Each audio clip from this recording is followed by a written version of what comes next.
नमस्कार दोस्तों, कल्याण क्लिनिक में आपका एक बार फिर हार्दिक स्वागत है। दोस्तों, ऐसे बहुत सारे मरीज हैं जिनका बीपी अचानक से डिस्टर्ब रहना शुरू हो जाता है। कुछ मरीज ऐसे हैं जिनका बीपी अचानक से लो रहना शुरू हो जाता है। कुछ मरीज ऐसे हैं जिनका बीपी अचानक से हाई होना शुरू हो जाता है।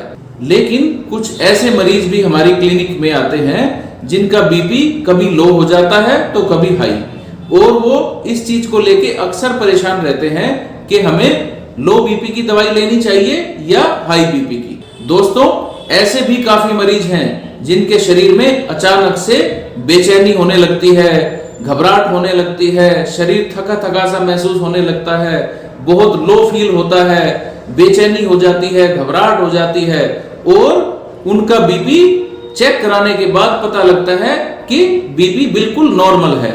तो ऐसे मरीजों को क्या करना चाहिए, आज हम आपको ये सब बताने वाले हैं। तो दोस्तों, अगर आपके साथ भी ऐसा कुछ हो रहा है कि कभी आपका बीपी लो हो जाता है या कभी हाई हो जाता है, या नॉर्मल बीपी रहते हुए भी आपके शरीर में ऐसे ही लक्षण आ रहे हैं जैसे कि बीपी लो या हाई में होते हैं, तो क्या करना है? आपको परेशान होने की बिल्कुल भी जरूरत नहीं है। हमें कुछ बेसिक सी बातें पता होनी चाहिए, जिसके बाद हम अपने आप को ये समझा पाएंगे कि हम बीपी के मरीज हैं या नहीं। दोस्तों, सबसे पहले हमें ये पता होना चाहिए कि बीपी नॉर्मल कितना होता है। बीपी 120/80 mmHg, ये सबको पता है कि ये नॉर्मल बीपी होता है, लेकिन एक्चुअल में बीपी की एक रेंज होती है। ऊपर वाला बीपी, जिसको हम सिस्टोलिक ब्लड प्रेशर भी बोलते हैं, वो 120 से 140 की रेंज तक होता है। एक्चुअल में इसकी एक रेंज होती है। तो ऊपर वाले ब्लड प्रेशर की एक रेंज होती है जो 120 से 140 तक होती है, और नीचे वाले ब्लड प्रेशर की, जिसको हम नीचे का बीपी बोलते हैं, उसकी एक रेंज होती है जो 60 से 90 mmHg तक होती है। इसका मतलब ये हुआ कि अगर आपका ऊपर वाला बीपी 120 से 140 के बीच में आ रहा है तो ये नॉर्मल बीपी ही माना जाएगा, और नीचे वाला बीपी अगर 60 से 90 के बीच में आ रहा है तो ये बीपी भी आपका नॉर्मल ही माना जाएगा। तो दोस्तों, बीपी का इस रेंज से ऊपर पाया जाना जनरली हाई बीपी हम लेबल करते हैं, यानी कि इसको हाई बीपी माना जाता है, और इस रेंज से नीचे बीपी का पाया जाना, इसको हम लो ब्लड प्रेशर की कैटेगरी में रख सकते हैं। तो दोस्तों, अगर आपका बीपी भी अचानक से कम या ज्यादा होने लग जाता है तो आपको दवाई शुरू नहीं करनी चाहिए। सबसे पहले आपको यह जानना चाहिए कि बीपी का लो या हाई हो जाना बहुत सारे कारणों पे डिपेंड करता है, यानी कि ऐसे बहुत सारे कारण हैं जिन कारणों की वजह से आपका बीपी या तो लो हो सकता है या हाई हो सकता है।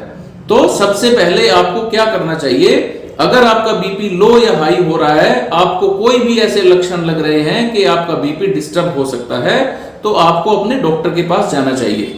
आपका डॉक्टर सबसे पहले आपकी बीपी मॉनिटरिंग करेंगे। क्यों? क्योंकि बीपी मॉनिटरिंग करने के बाद ही एक्चुअल में ये पता लगेगा कि आपका बीपी लो है या हाई है। तो बीपी मॉनिटरिंग करते कैसे हैं? देखिए, लगातार कम से कम 1 हफ्ते या 10 दिन तक आपको अपना ब्लड प्रेशर सुबह का भी चेक कराना है और शाम का भी चेक कराना है। उसकी एक लिस्ट बनानी है कि सुबह का बीपी इतना है और शाम का बीपी इतना है।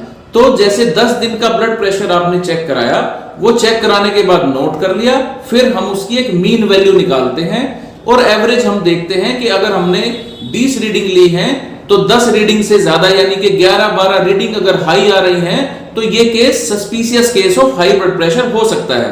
और अगर उस पेशेंट का बीपी जनरली लो ही आ रहा है तो ये एक सस्पिशियस केस हो सकता है कि वो बीपी लो का पेशेंट हो। तो ये सारा काम आपके डॉक्टर आपकी बीपी मॉनिटरिंग करने के बाद आपको गाइड करेंगे।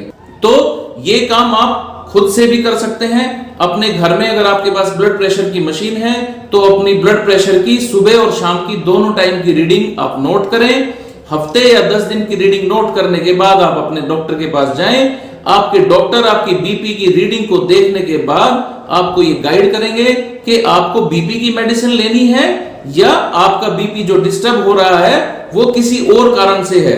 तो जिस अन्य कारण से वो आपका बीपी डिस्टर्ब हो रहा है, आपके डॉक्टर आपका उस बीमारी का ट्रीटमेंट करके आपकी इस कंडीशन से आपको निजात दिला सकते हैं। बीपी की दवाई शुरू करने में कभी भी जल्दी ना करें।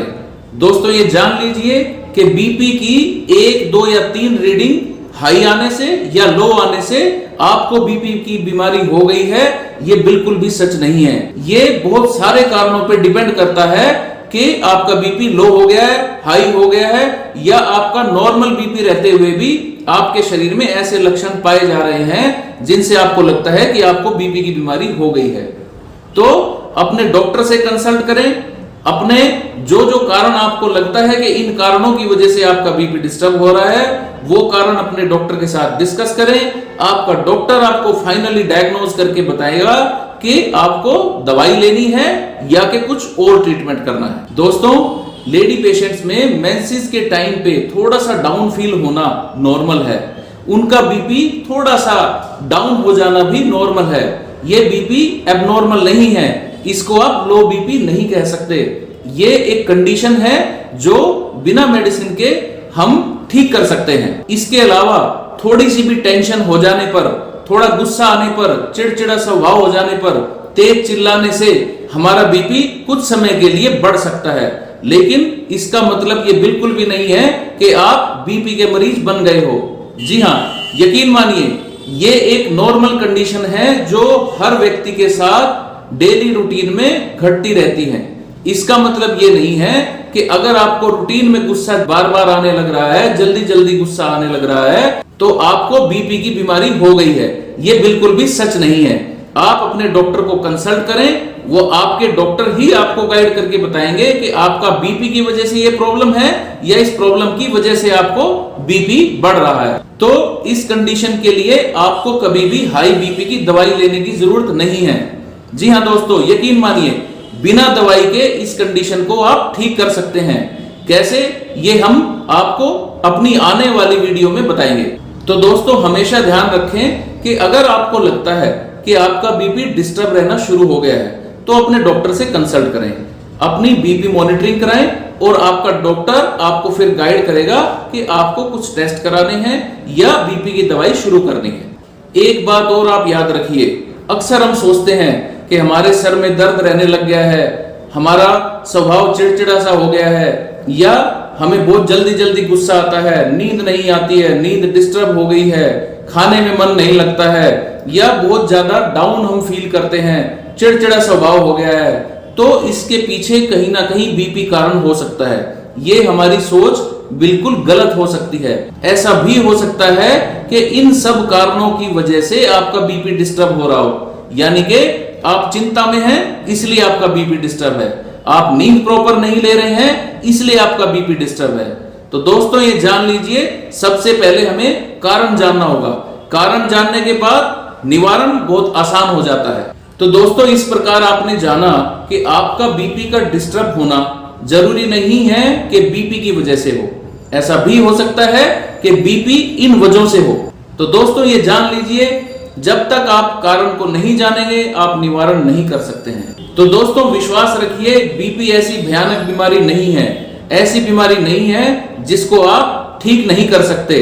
आप इसको दवाइयों से तो ठीक करते ही हैं, लेकिन बिना दवाइयों के भी इसको ठीक कर सकते हैं। कैसे, इसके बारे में हम अपनी आने वाली वीडियो में आपके साथ डिस्कस करेंगे। तब तक अपना ख्याल रखिए, स्वस्थ रहिए, मस्त रहिए। धन्यवाद।